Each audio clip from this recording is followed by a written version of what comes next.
So this is going to be a short lecture on chapter 1 from Mahatma Gandhi's autobiography, and this chapter is titled Birth and Parentage. So it's going to be a brief chapter with only a handful of excerpts, but a few things to note here.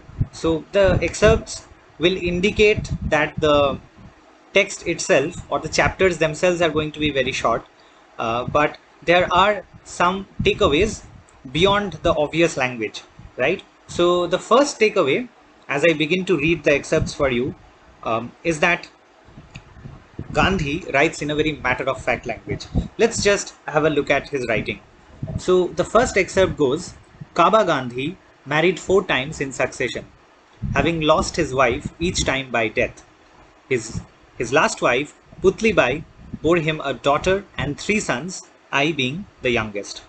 So obviously he's talking about his parentage here, as the chapter is titled, and he begins by talking about his father, and then he introduces his mother along the way.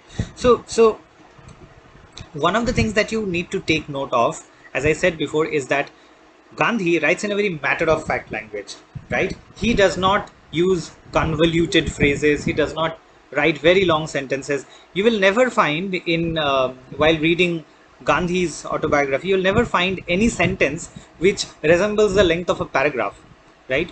That is something you come across a lot of authors.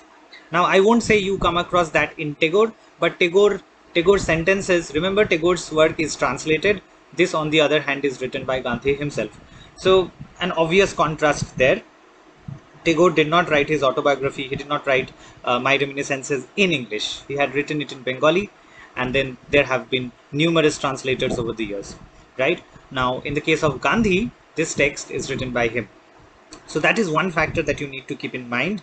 And note the matter of fact language, right? He does not stretch his sentences too much. He does not make them unnecessarily long. So that is one character of Gandhi's writing, right? So this you need to note in contrast with the other autobiographies that you are reading. The other one I have taught you, Tagore's autobiography, should be an obvious contrast at this point. So now, apart from the language, what else can we know? This is obviously an incident based chapter, right? The speculative or introspective aspect of it is there at certain times, but the important information, the benchmark or the yardstick by which to measure all the chapters, have already been mentioned in the introductory chapter, on which we have already had 3 lectures, right? So always keep those lectures at the back of your head when you are reading the subsequent chapters, because you are going to find that they are mostly incident based, and in very few circumstances, only in rare occasions does Gandhi tend to be as philosophical as you have seen Rabindranath Tagore be at so many instances. So let's move forward and see what the excerpts have to say. My father was a lover of his clan, truthful, brave, and generous, but short tempered. But he was incorruptible and had earned a name for strict impartiality in his family as well as outside. His loyalty to the state was well known. And finally, he says he had no education save that of experience. At best, he might be said to have read up to the 5th Gujarati standard. Now, this page, the 3 excerpts here mainly talk about his father, right? Gandhi's father, and what kind of a person he was. In the later chapters, once again, we are going to get several glimpses of his father's character. We are soon going to encounter his mother's character as well. Now, if you bring this, once again, if you see this in light of the other texts that you have read, you will remember that Tagore, in his early life, did not have, did not have much communion with his father. It is only, it is only later that he begins writing to his father and then develops a closeness with his father, and then his father starts taking him on his trips. So, in the case of Gandhi, however, he begins by talking about his father. Remember that uh, Tagore was not as chronological as Gandhi very obviously and deliberately is. Because remember, Gandhi is more inclined upon writing an autobiography than Tagore was, right? As far as Tagore is concerned, it was his memories that were the locus of his writing. In the case of Gandhi, however, it is not the memories that are important. It is, it is the experience, or more importantly, it is the practical value of an incident in relation to truth that is important.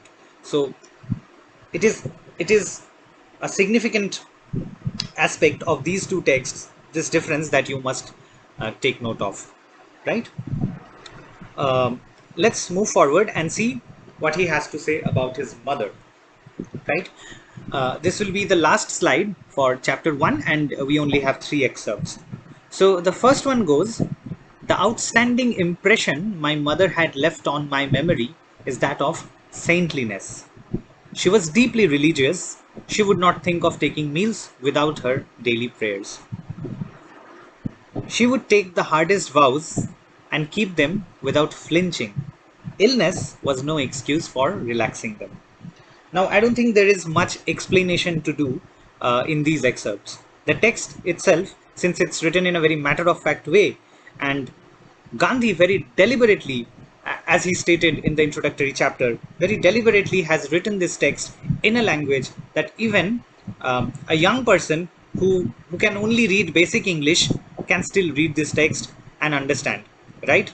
Have you come across any difficult word yet? Not really. These are words, the words that you have encountered so far in this text, in the introductory chapter and in chapter 1, are, they do not require an advanced vocabulary. Anyone with a basic English vocabulary will be able to read them, right? So as far as commentary goes, right, I don't think that is required to do, that is not really required, at least not required in most instances, as far as Gandhi's writing is concerned. In some cases, wherever they are required, I will obviously be doing them for you. So let's look at the last excerpts from chapter 1. He says, I recollect having been put to school. It was with some difficulty that I got through the multiplication tables. The fact that I recollect nothing more of those days than having learnt in company with other boys to call our teacher all kind of names would strongly suggest that my intellect must have been sluggish and my memory raw. Okay, so remember that this chapter is titled Birth and Parentage. And the obvious thing that he has already done is talk about his parents. He's given you an introduction to his father, right? He has already told you what kind of a person his father was. He was not very educated, but nonetheless, he had a reputation for being a fair person, right? And his dedication or loyalty to the state was well known as well. So these are some characters of his father. In comparison, um, he remembers his mother for her saintliness and remembers her as a very deeply religious person who would never think of taking her meals without taking or performing her prayers first. And illness, even illness, would not be an excuse for her to relax her vows, right? So this is an introduction to his parents, but within the chapter Birth and Parentage, he kind of segues into the second chapter, right? We're going to talk about the second chapter in the next lecture, but when I say segue, I mean he introduces you, or the readers more generally, to what is going to come, or what is going to be written in chapter 2. Now, why is this significant? This is significant as a narrative technique, right? Now, obviously, Gandhi is not famous as a novelist. He's not famous as a literature, right? He's not famous for writing books. He's famous for his social work, for his political work. And as I have mentioned so many times, he writes his autobiography in a very matter of fact language. But what is important to note here, again taking cues from the introductory chapter on which we already have had lectures, is that this book, um, this autobiography was published serially. And since it was published serially, chapter 1 needs to end at a point where chapter 2 can begin next week, right? Hence, this last excerpt, which begins with "I recollect having been put to school," is kind of, it concludes the first chapter, but also teases you about what the next chapter is going to be, right? So I mentioned this since this is a narrative technique which you need to observe, and this narrative technique exists solely because this text is going to be serialized. Now, would the structure of the text have been otherwise if it had come out at once? Probably, right? In fact, I think it's quite likely. But since it did not come out in that manner, we really don't have much room for speculation, right? So one of the key takeaways, two of the key takeaways from today's lecture is, first of all, the matter of factness of Gandhi's writing, of his language, and second, the fact that since this text was intended to be serialized in a magazine, to be published once every magazine, one chapter each week, um, hence there is an aspect of segueing, right, or segueing from one chapter to the other, right? So whenever a chapter ends, you will find a hint of what is going to be spoken about, what is going to be written in the next chapter, right? As far as commenting on Gandhi's writing, or understanding the text itself is concerned, I do not think it is going to be it is going to be a cakewalk for literature students as you, right? So I end the lecture on chapter 1 today. In the next lecture, I'm going to talk about chapter 2, and in some cases, when the chapters are really short, I may be clubbing multiple chapters together.